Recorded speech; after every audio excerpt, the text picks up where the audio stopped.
लाहौर चलते हैं सलमान अकरम राजा साहब के पास। राजा साहब, जो पतन की रिपोर्ट है वो शायद उस बुनियादी कुछ जो खराबियां हैं पूरे निज़ाम के अंदर उसकी तरफ निशानदेही करती है कि फॉर्म 45 वाला जो झगड़ा है लाहौर शहर के अंदर, जो उनका ऑडिट रिपोर्ट है वो कहती है 20 हल्कों में सूबाई के और एक कौमी के, जिसका उन्होंने ऑडिट किया कि इलेक्शन कमीशन ने जब नताइज का ऐलान किया उस वक्त उनके पास फॉर्म 45 था ही नहीं। 2 to 5 के मुतल्लिक तो वो कहते हैं एक भी नहीं था।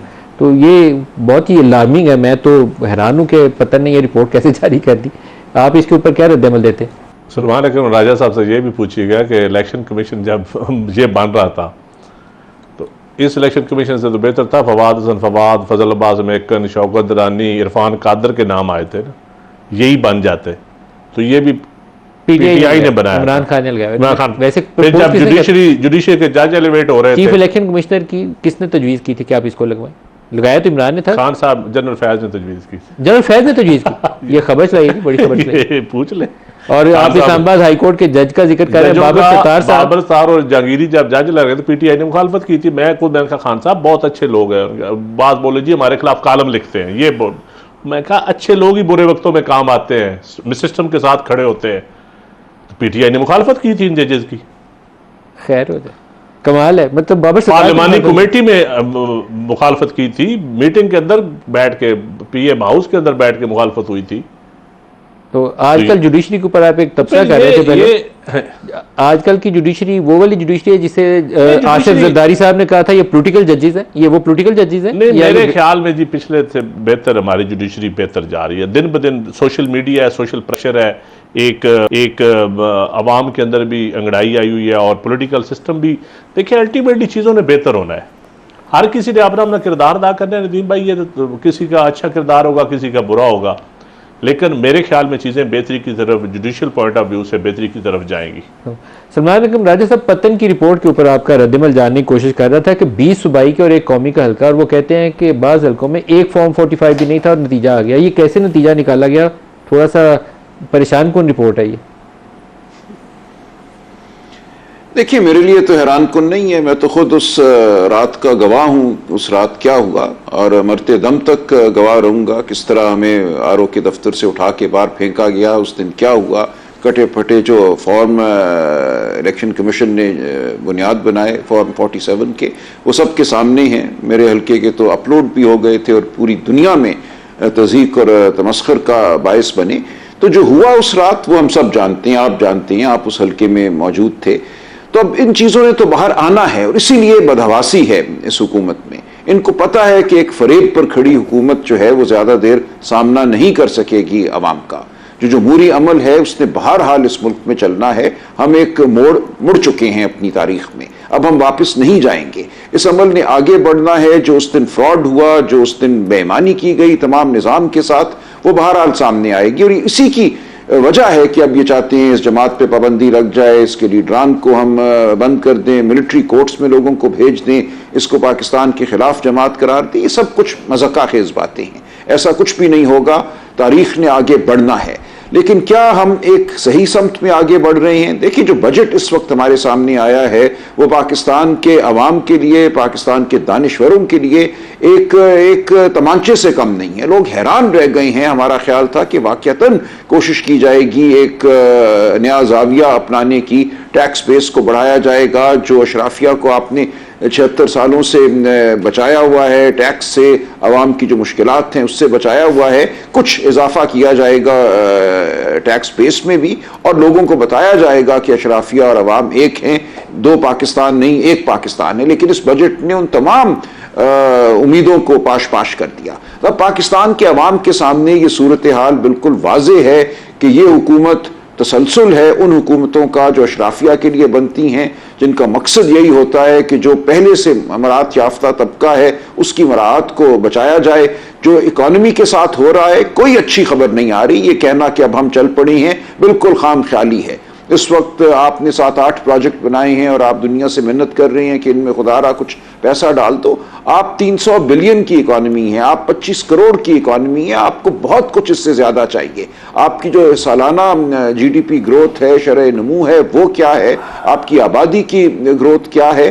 तो इस सब को जब आप सामने रखते हैं तो हम एक इंतहाई मुश्किल सूरत हाल से दो चार है, और साथ आपको माशरे में जो अफरा तफरी नज़र आ रही है, जो वाक़यात हो रहे हैं खून खराबे के, वो सब हमारे सामने हैं। तो ये एक मल्टी क्राइसिस है जो इकट्ठा होता चला जा रहा है। कोई फरेब पर कायम हुकूमत इस मल्टी क्राइसिस को ठीक नहीं कर सकेगी, इसका सामना नहीं कर सकेगी। अजमा बीबी, जो जिन चैलेंजेस की तरफ राजा साहब और नदीम अफजल चंद साहब ने इशारा किया है वो रियल चैलेंजेस हैं इकॉनमी के।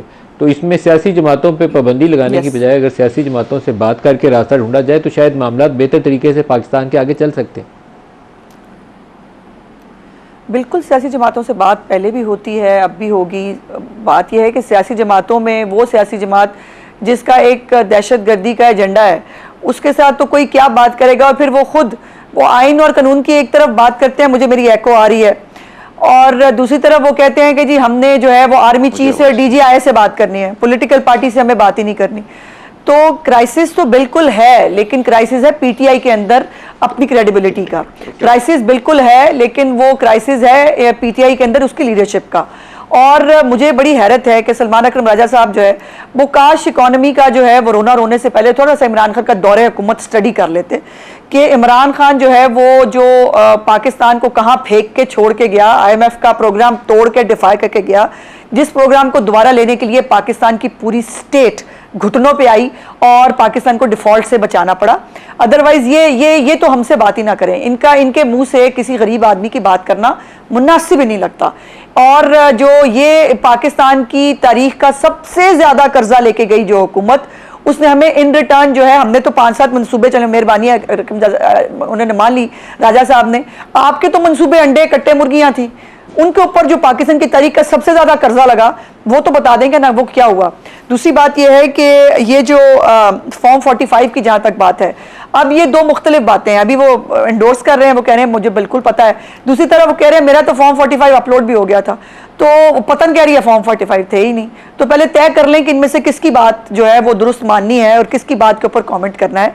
ये क्राइसिस जो है ना, ये अल्लाह की शान ये है कि उस वक्त चूंकि राजा साहब नहीं थे, ये RTS की हुकूमत जो है ना वो कितनी मॉरल ग्राउंड पे आई थी, ये हमें ना पूछें तो बेहतर है। Qasim Suri deputy speaker national assembly, वो पैरों के अंगूठे लगे हुए जो है उन निशानों के साथ अगले ने 5 साल बल्कि 4 साल जो है वो कौमी असम्बली की डिप्टी स्पीकरी की हुई है। तो ये तो मतलब इनकी बातें सुनकर तो हंसी आती है, लेकिन यकीनन पाकिस्तान के इकोनॉमिक क्राइसिस जो हैं उससे ही निकालने की कोशिश की जा रही है। ये जो इतनी गरीबों की परवरदा हुकूमत आई थी, जो अंडे कट्टे मुर्गियां दे के चली गई और पनाहगाहें जो है वो भी बना के चली गई, उसने क्या किया गरीबों के लिए, सवाई ये कि यहाँ पर जो है वो हीरे ले लो, तोशाखाना बेच दो, वो फलाने मेरे दोस्त को जो है वो इससे नवाज दो, उसको इतने का फायदा दे दो, ये तो हो रहा था। ब्रेक ले लेंगे, हमारे साथ रहिए।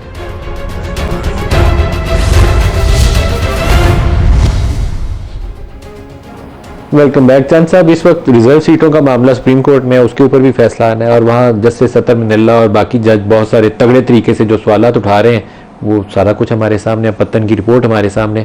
क्या इस इंतशार फसाद का कोई हल भी निकलेगा या ऐसी लड़ते ही रहेंगे आपस में? वो जहाँ तक स्पेशल सीट का तल्लुक है वो क्योंकि मामला अदालत में मुनासिब नहीं है उस पर कमेंट्स करना, लेकिन पाकिस्तान की जो तारीख है जी, पाकिस्तान में इस वक्त जो KPK गवर्नमेंट की लड़ाई है फेडरल गवर्नमेंट से, इससे पहले भी ये लड़ाइयाँ हो चुकी हैं। पंजाब में आपको याद है फेडरल गवर्नमेंट से हुई थी, तो उसका रिजल्ट को अच्छे तो नहीं निकले थे, 88 से 90 वाला रिजल्ट को अच्छे तो नहीं निकले थे। तो मुल्क क्राइसिस में जाता है, दिन ब दिन क्राइसिस में जा रहा है। तो मेरे ख्याल में इस वक्त जो प्राइम मिनिस्टर साहब ने एक अच्छा इनिशिएटिव लिया था उस दिन अपोजिशन लीडर से सलाम दुआ होने के बाद, तो अभी भी गवर्नमेंट को भी कोई CVM करने चाहिए, कोई ऐसे मेजर लेने चाहिए कि क्या करें CVM तजवीज़ करें अभी? मैं समझता हूँ कि एक तो पॉलिटिकल शिद्दत कम करने में जो कुछ कर सकती है एग्जीक्यूटिव, खवातीन कैदी हैं इनकी PTI की, मैं कहता हूं उनको रिहा कर दें। जो वो देखें, जो एग्जीक्यूटिव की पावर है वो एग्जीक्यूटिव को अपनी इस्तेमाल करके जरूर कुछ ऐसे काम करने चाहिए जिससे एक अच्छा मैसेज जाए। सुजेस्ट एनीथिंग, मतलब खवातीन कैदी हो गए, आप लोगों के छोटे छोटे दफा 144 के मुकदमे हो गए, लोग एक बंदा पेशावर में डेट अटेंड कर रहा है, फिर मुल्तान में कर रहा है, एक सरगोदा में कर रहा है, ये चीज़ें। फिर मैं समझता हूँ 9 मई का वाक़या, उसके ऊपर एक फेयर इंक्वायरी होनी चाहिए और 9 मई के ऊपर फिर इंक्वायरी चंद साहब इंक्वायरी ऐसी होनी चाहिए, ऐसी इंक्वायरी होनी चाहिए और पीटीआई को फिर माफी मांगनी चाहिए अगर उन्होंने किया है, उनकी जिससे जो इन्वॉल्व है उनको as a party, as a क़यादत, उनको फिर कौम के सामने बिल्कुल। और मैं समझता हूँ उस पर जुडिशियल इंक्वायरी हो जाए या कोई कमीशन बन जाए अच्छा सा। क्या बात है, मैं कहता हूं आपने तो पूरी काया पलट कर दी है। तरीके इंसाफ 1 साल से जो मांग रही है आप उनको प्लेट में रख के मैं समझता हूँ ये ऐसी चीजें हैं जो हम मुल्क को आगे चलाने के लिए। देखिए अल्टीमेटली आप इदारों को डिफेंड मैंने करना है ना, मैं पॉलिटिकल वर्कर हूं, मेरा काम है इदारों को डिफेंड करना। मेरा काम इदारों के ऊपर गालियां देना किसी एक फर्द की वजह से, किसी एक शख्स, 4 अशखास की वजह से, 5 की क्विकली रिस्पांस ले ले राजा साहब आपका रिस्पांस, क्योंकि ये चंद साहब ने तो आज कमाल ही कर दिया। आपको दावत जो आपको कहना चाहिए था उन्होंने आपको खुद ऑफर कर रहे हैं कि ये करना चाहिए।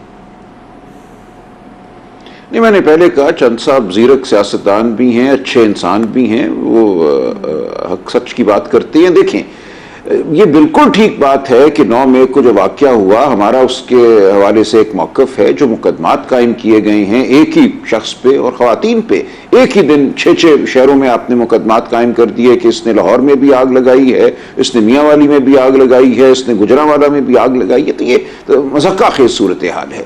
आप उसको बेल नहीं होने देते, एक मुकदमे में वो बाहर निकलती है, उसको बेल होती है, आप 4 मुकदमे जेब से निकाल कर और बना देती हैं। तो आपने पूरे अपने निज़ाम को, जो एक इस्तग़ासे का या प्रोसिक्यूशन का निज़ाम है, उसको एक मजाक बना दिया है और उसको एक आपने अपने हाथ में थामा हुआ एक आपने खंजर बना दिया है। तो इससे किसी सूरत भी मुल्क में आप इस्तेहकाम पैदा नहीं कर सकते। तो ज़रूरी है कि देखा जाए कि 9 मई को क्या हुआ, क्या उसमें 50 लोग मुलव्विस थे, 100 थे, या कौन मुलव्विस था।